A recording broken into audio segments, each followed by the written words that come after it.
Hey YouTube, Gear Driven 101 here. Got a little different video for you.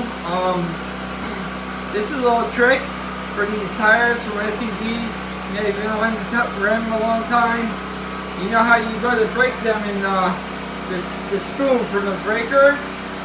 It'll go from being in here where you want it and flops out. Okay, and you can't break the beads. And I have you know, those plastic protectors. It just destroys them.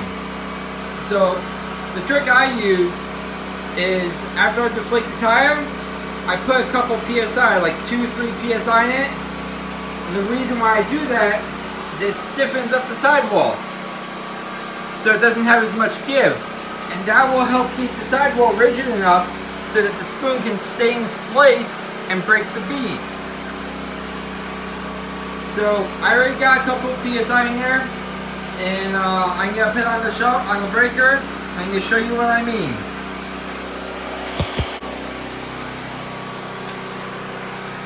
So I know that manufacturers for tire machines, they tell you to, you know, make sure it's fully deflated because, you know, it could blow up on you or whatever when you go to break it.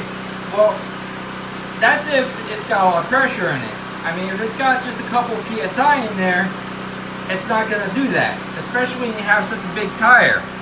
So what I'm going to do here is I got it all set up, and I'm going to show you what I mean. So let's see if we can get a good look here. So get a good view of the sidewall. So I'm going to break the bead now.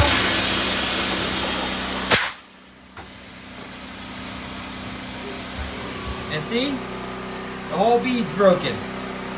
So that's just a little trick that I want to show you guys. I hope you find it useful someday. And if you like my video, please like, subscribe, and help me grow my channel. You take it easy, and I'll see you next time.